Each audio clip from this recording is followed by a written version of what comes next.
I don't know what he thought was going to happen coming to Ohio at a Charlie Kirk Turning Point USA event with young white Christians in the audience asking him questions.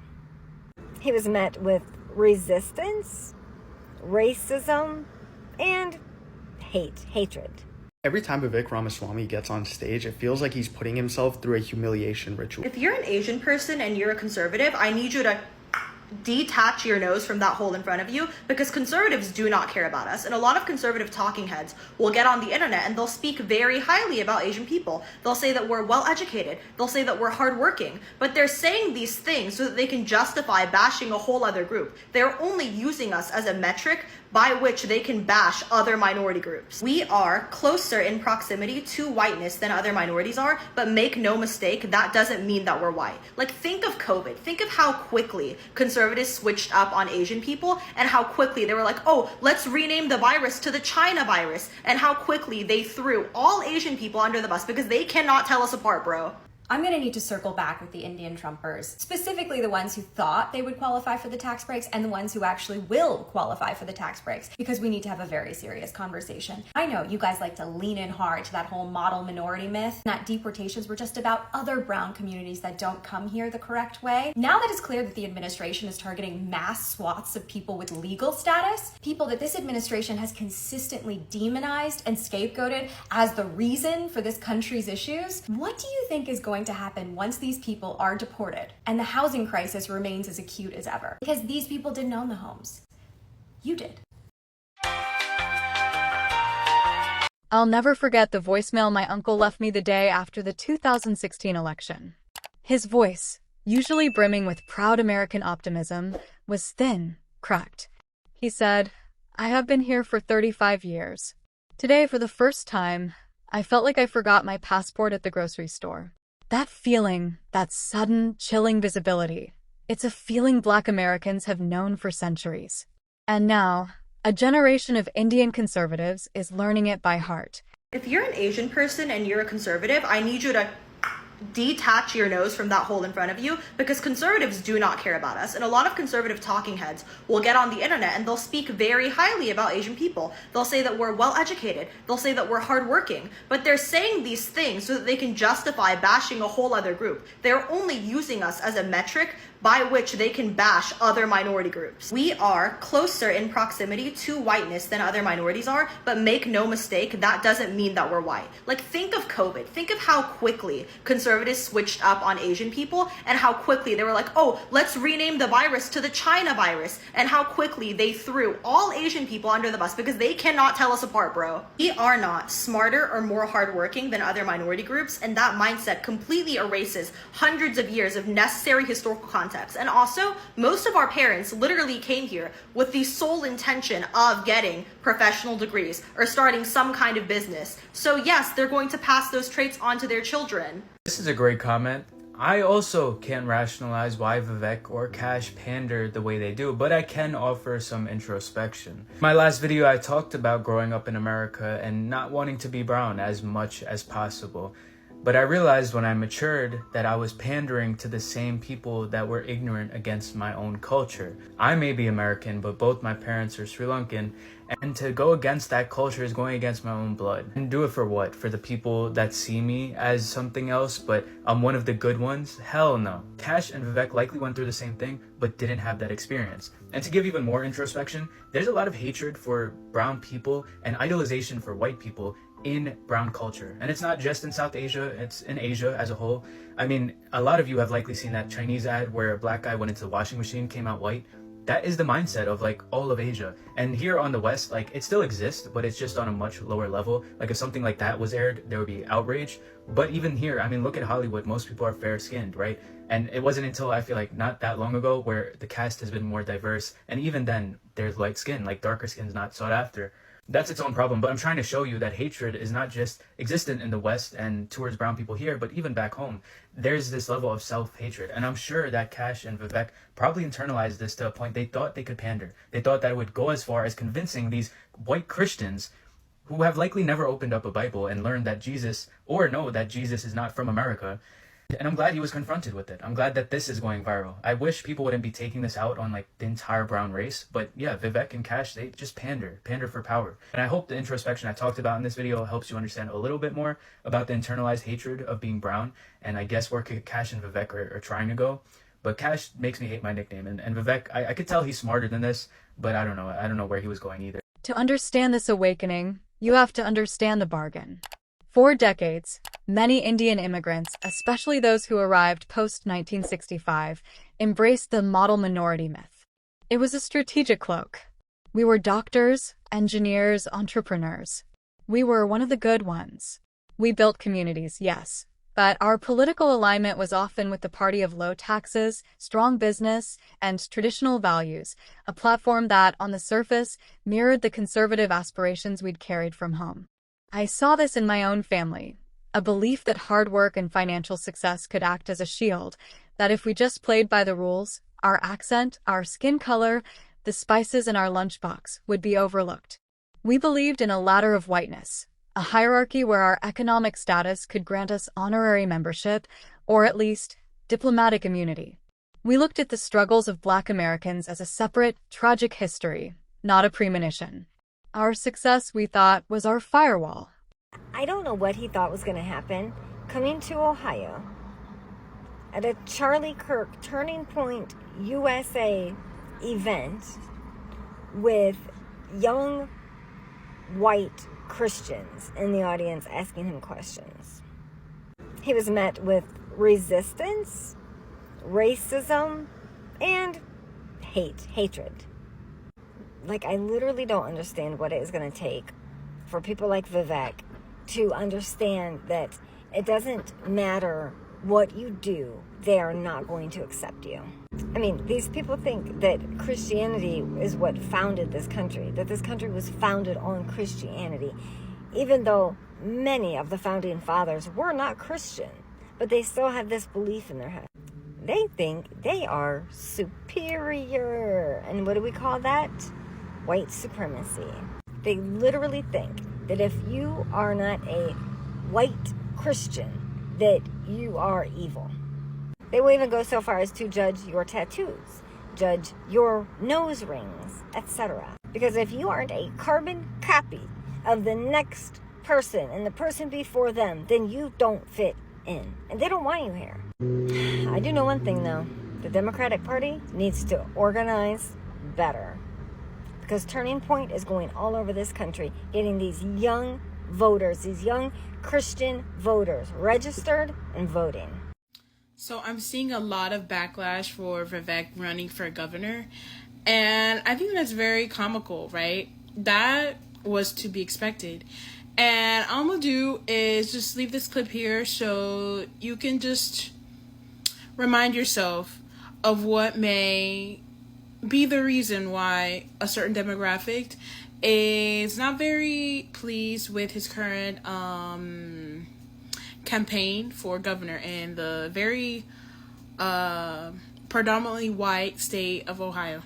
You articulate, since you're not an American Black, can't say that about them. That's derogatory.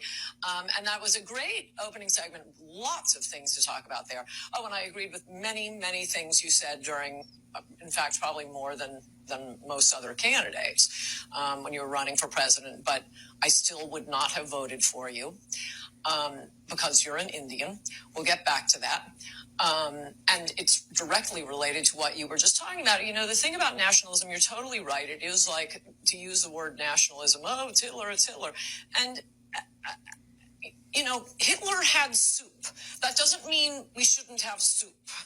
Hitler loved dogs. That doesn't mean you shouldn't love dogs. So I think we have to move past this. If Hitler did it, it must be bad. There is a core national identity that is the identity of the WASP. And that doesn't mean we can't take anyone else in, a Sri Lankan or a Japanese or an Indian. But the core around which the nation's values are formed is the WASP. We've never had a president who didn't have at least partial English ancestry. Then came the MAGA era, and the dog whistles became megaphones. Build the Wall wasn't about the Mexican border, It was a symbol of a fortress America, and we were suddenly on the wrong side of it. Shithole countries included nations in Africa and, by extension, the entire non-white, non-European world. We watched as the political movement we had supported, or at least tolerated for its economic policies, openly championed a vision of America where our belonging was conditional. I saw the confusion turn to anxiety in my community's WhatsApp groups. Links to Breitbart articles were slowly replaced with news clips of Sikh men being attacked by assailants yelling, "Go back to your country, Muslim." The assailants didn't know and didn't care about the difference between a Sikh and a Muslim, an Indian and an Arab. The mask was off. The very movement that promised law and order saw no disorder in questioning our fundamental right to be here.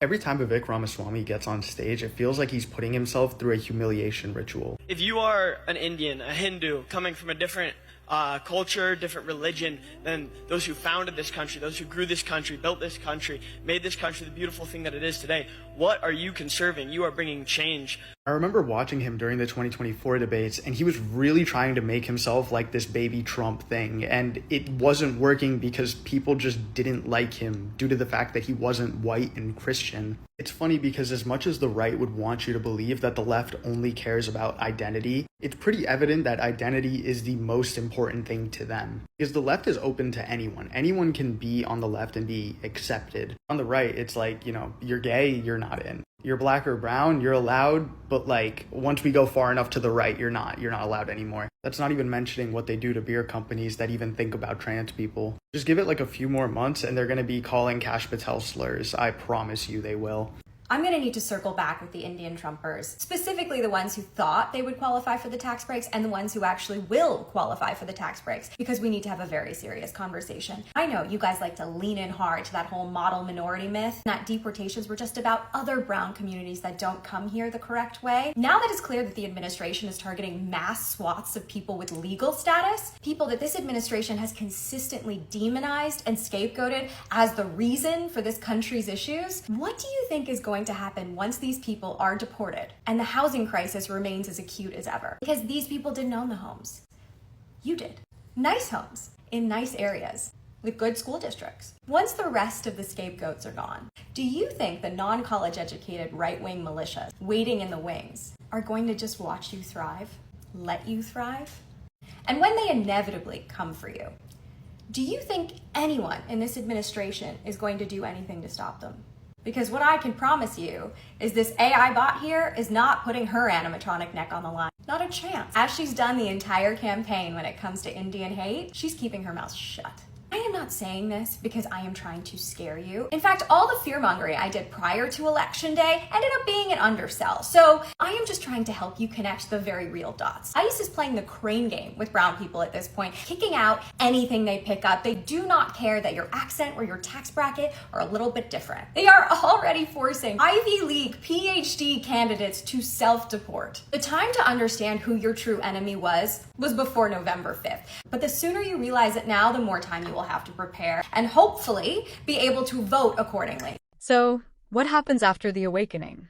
For some, there is a political realignment, a painful but necessary divorce from a party that no longer represents their safety. For others, it's a deeper, more personal reckoning with internalized racism and the model minority myth they once wielded as a weapon. I've seen this in my own social circles, the awkward but necessary conversations where an Indian auntie will admit, "Maybe I was wrong about Black Lives Matter." This isn't about a seamless kumbaya moment. It's messy. It's about confronting the anti-Blackness within our own communities and recognizing that our fates are intertwined. The path forward isn't about becoming honorary white people. It's about becoming accountable co-conspirators in the fight for a truly multiracial democracy. It's about finally seeing that our safety doesn't lie in distancing ourselves from other people of color, but in standing with them. I don't want to hear a single conservative in my comment section chirping about Sharia law because of Zoran's election. Okay, you guys love Sharia law.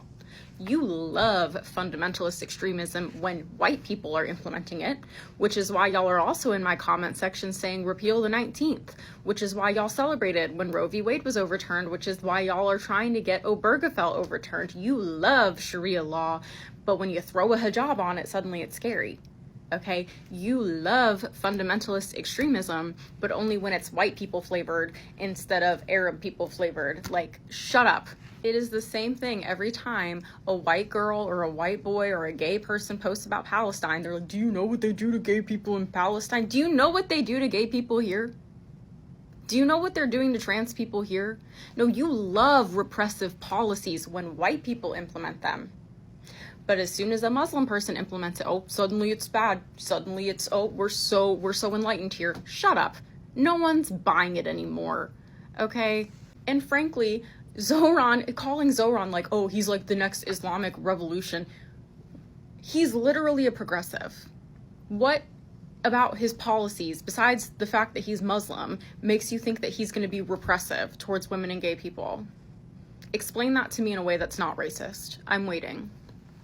This is Brown Boy Reviews, Episode 1. FBI Director Kash Patel and New York mayoral candidate Zoran Mamdani. This is the duality of brown man. What do a U.S. conservative security advisor and a New York socialist politician have in common? If you guessed a brutal dictator in exile, you were right. No, not that brutal dictator. The shared history between Zoran Mamdani and Kash Patel dates back to 1972. This is Idi Amin. He expelled nearly 80,000 Indians from Uganda in an act of ethnic cleansing. Most of these families lived there for generations, and they were given just 90 days to leave. Fathers of these two men were amongst those that were forced out of Uganda as Indians. Both families fled, end up in the US, one via Canada and the other via South Africa. The same traumatic history, but two very different paths. Kash Patel becomes a key Trump ally, a conservative, and a national security icon. Mamdani, a democratic socialist fighting for housing and immigrant rights in New York City. Same history, different politics. Trauma does not dictate destiny. It shapes it in complex and sometimes opposing ways. Brown Boy ratings, Mamdani gets a 10 out of 10, and Kash Patel, 0. The journey from a conditional belonging to a conscious solidarity is a painful but necessary one. It requires dismantling the myths we were sold and the ones we sold ourselves. So here is the challenge, regardless of where you are in your own journey. Interrogate your proximity to power. Ask yourself, are the alliances you uphold, political or social, based on a genuine shared humanity, or on the fleeting promise of protection from a system that was never designed for you? Have that difficult conversation. Read that history you've avoided. True safety was never going to be found in a bargain. It can only be built in coalition.